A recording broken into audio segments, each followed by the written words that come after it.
निकुंज में ठाकुर जी के चित्त से किशोरी जी प्रकट हुई। सुख मिला, ठाकुर जी को आनंद मिला, लेकिन थोड़ी देर बाद मन में इच्छा हुई कि केवल अकेले हम दोनों हैं, यह सुख, यह इसका विस्तार और भी होना चाहिए। तो ठाकुर जी के चित्त से किशोरी जी प्रकट हैं और फिर किशोरी जी के चित्त से अष्ट सखियां प्रकट हैं। अष्ट सखियों का प्रादुर्भाव हुआ है। वो अष्ट सखियां कौन कौन हैं? किशोरी जी ने मन में विचार किया कि श्याम सुंदर को सुख देना है, तभी सबसे पहली सखी श्री ललिता जी प्रकट हुई। और ललिता जी की सेवा क्या है? ललिता जी बीड़ी भोग पधराती हैं, ठाकुर जी को बीड़ा पवाती हैं निकुंज में ललिता जी। तभी मन में विचार हुआ और श्याम सुंदर को और सुख देने का विचार हुआ। तब दूसरी सखी प्रकट हुई, कौन? श्री विशाखा जी। और विशाखा जी की सेवा क्या है? ठाकुर जी को वस्त्र धारण कराना, अलंकार धारण कराना, इसकी सेवा श्री विशाखा जी की है। और विचार किया, तब किशोरी जी के चित्त से तीसरी सखी प्रकट हुई, श्री चित्रा जी। ये ठाकुर जी को माला धारण कराती, जैसे हम मंच पे बैठते हैं तो गुरु जी आते हैं, महाराज जी आते हैं, माला पहनाते हैं, सिर पे धार, ऐसे ही श्यामा श्याम जैसे निकुंज में अपने आसन पर विराजमान होते हैं, तो उनको वस्त्र आवरण अलंकार धराने की सेवा जो है ये चित्रण करती हैं कि आज निकुंज में श्यामा श्याम ऐसे दिखने चाहिए। तो वैसे वस्त्र, वैसे आभूषण, वैसी माला उसका चिंतन करके लाती हैं और श्री ठाकुर जी को धारण कराती हैं। और भी कई सेवाएं हैं इनकी। अच्छा, एक बात और सुनिएगा, ये अभी प्राकट्य की कथा हम सुन रहे हैं निकुंज में, जहां नित्य श्यामा श्याम की लीला चलती है। बरसाना में, ब्रजमंडल में इनका प्राकट्य कैसे हुआ, वो कथाएं अलग हैं। ये समझ लीजिए कि नित्य विहार करने वाले श्री प्रिया प्रियतम हम जीवात्माओं पर कृपा करने के लिए ब्रजमंडल में प्रकट हुए, फिर उस प्राकट्य की कथा अलग है। बाकी निकुंज में निरंतर ये सेवा चलती रहती है, तो वहां की सेवा का हम प्रारूप पहले समझ रहे हैं। तो पहली सखी कौन? श्री ललिता जी, दूसरी विशाखा जी, तीसरी चित्रा जी, चौथी सखी हैं इंदुलेखा। ठाकुर जी की चौथी सखी श्री इंदुलेखा जी। और इंदुलेखा जी की सेवा क्या है? ये ठाकुर जी की भोजन सामग्री सिद्ध करते हैं। ऋतु के अनुसार, मौसम के अनुसार, जैसा मौसम, जैसा वातावरण, जैसी ऋतु, वैसी सामग्री बना करके ठाकुर जी को पवाती हैं इंदुलेखा जी।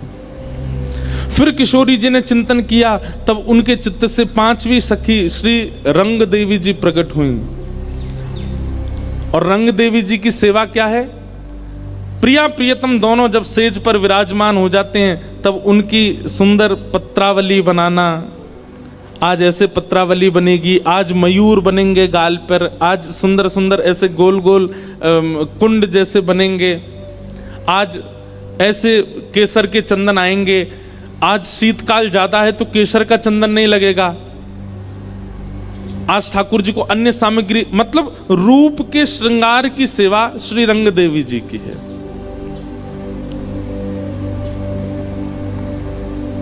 आहा। छठवीं सखी हैं श्री तुंग विद्या जी। और तुंग विद्या जी की सेवा क्या है? जब प्रिया प्रियतम दोनों श्रृंगार करके सेज पर विराजमान हो जाते हैं, तब उनके सम्मुख नृत्य करना, गान करना, सुंदर सुंदर राग रागनियों को प्रस्तुत करना, विविध विविध प्रकार के नृत्यों को तैयार करके श्री प्रिया प्रियतम का विलास करना, ये तुंग विद्या जी की सेवा है। किशोरी जी के चित्त से फिर सातवीं सखी प्रकट हुई, जिनका नाम है चंपक लता। चंपक लता जी की सेवा क्या है? चंवर उड़ाना, ग्रीष्म ऋतु में पंखा करना। ये सिंहासन के पीछे खड़ी रहती हैं, वहां खड़े खड़े श्री प्रिया प्रियतम को केवल पंखा जलती रहती हैं, चंवर उड़ाती रहती हैं, उनके सुख का विचार करती हैं। ऋतु के अनुसार जो होना, अब जैसे सर्दी आ जाती है तो सर्दी में क्या करती हैं? सिगड़ी सिद्ध करके लाएंगी, कोयला जला करके सिगड़ी करके फिर वो सामने रखेंगी। मतलब उनके अंग को अनुकूल वातावरण प्रदान करना, ये इनकी सेवा है। और फिर किशोरी जी के चित्त से आठवीं सखी प्रकट हुई सुदेवी जी। और सुदेवी जी की सेवा क्या है? किशोरी जी को जल पिलाना, ठाकुर जी को जल पिलाना। गर्मी है तो मिट्टी के बर्तनों में जल रखना, सर्दी है तो स्वर्ण पात्र में जल रखना, बारिश का मौसम है तो फिर जल में केसर डालना, उसमें थोड़ी कपूर, थोड़ी सी मिश्री पधरा देना, उसको शरबत का रूप दे देना। विविध विविध प्रकार से शरबतों को तैयार करके किशोरी जी को पिलाना, दूध पिलाना, पेय पदार्थ निर्माण करके देना, उनके श्रम को दूर करना। ये सेवा सुदेवी जी की है। ऐसे अष्ट सखियां प्रकट हुई।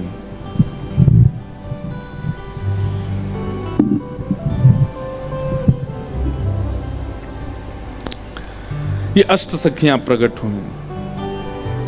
और महाराज जी इतना ही नहीं, फिर इन आठों की एक एक के चित्त में से 8-8 सखी और प्रकट हुई। जैसे ललिता जी की 8 सखियां और हैं। भैया यानी ठीक करवाओ।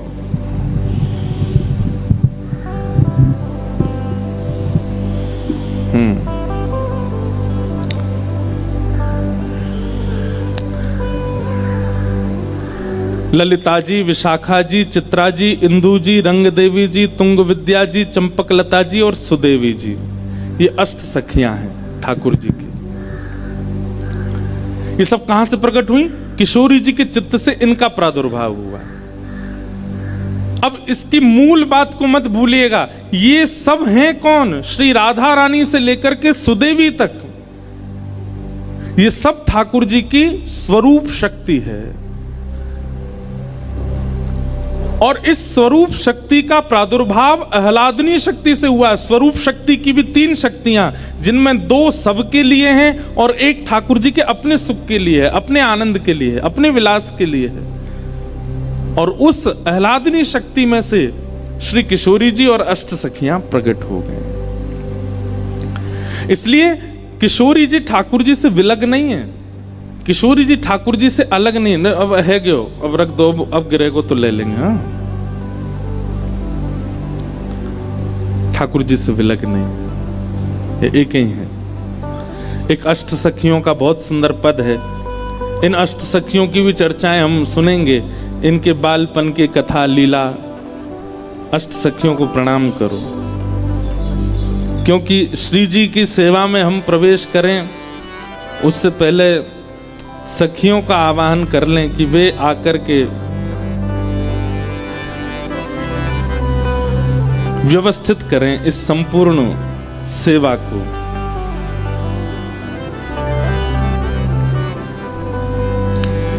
जय जय जय प्रिया अष्ट सहेली, जय जय जय प्रिया अष्ट सहेली, जय जय जय प्रिया अष्ट सहेली, जय जय जय प्रिया अष्ट सहेली, जय जय जय प्रिया अष्ट सहेली,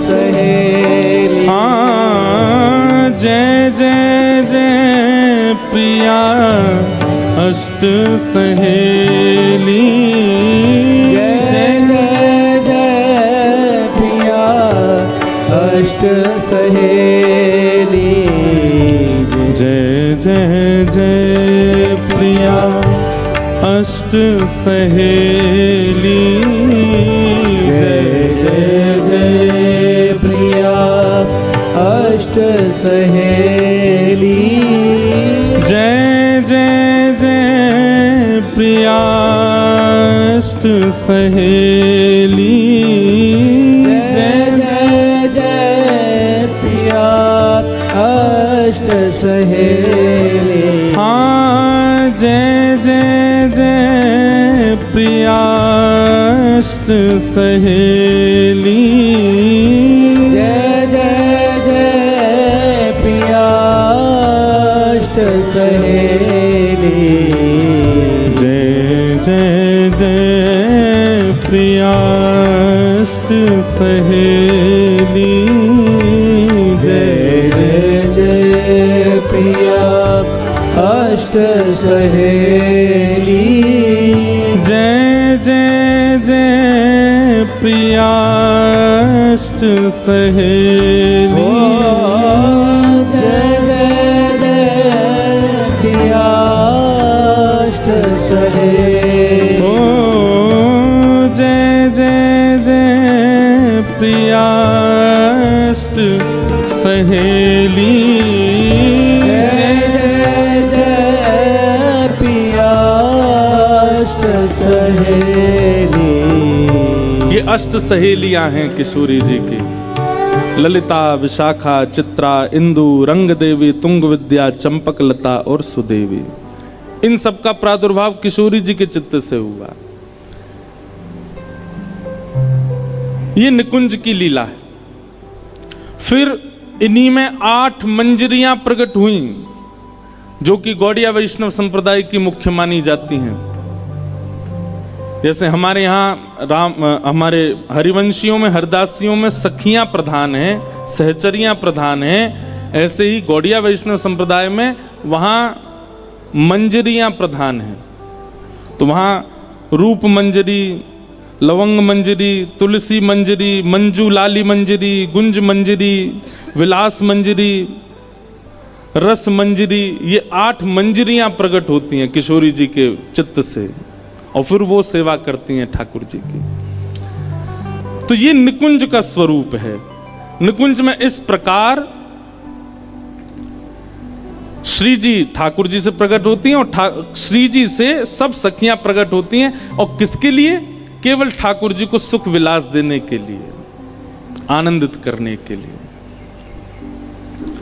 लेकिन हम जीवात्माओं पर कृपा करने के लिए वही निकुंज के श्यामा श्याम पृथ्वी पर पधारते हैं। ठाकुर जी ने मन में विचार किया कि कलयुग में ज्ञान से उद्धार तो होगा, लेकिन बहुत कम लोग ज्ञान का आश्रय लेंगे। फिर ठाकुर जी ने विचार किया कि वैराग्य से उद्धार होगा, पर वैराग्य का आचरण भी लोग कम मात्रा में करेंगे। तब ठाकुर जी ने कहा कि भाई इस कलिकाल में एक प्रेम उद्धारक बन सकता है। उसके लिए ठाकुर जी प्रेम स्वरूप धारण करके आए। हम सब पर कृपा करके श्री ठाकुर जी मन में विचार किया, किशोरी जी से कहा, हे श्यामाजू मोकू जानो है ब्रजमंडल में उद्धार करवे के काजे, आप भी कृपा करके पधारो। किशोरी जी ने कही कि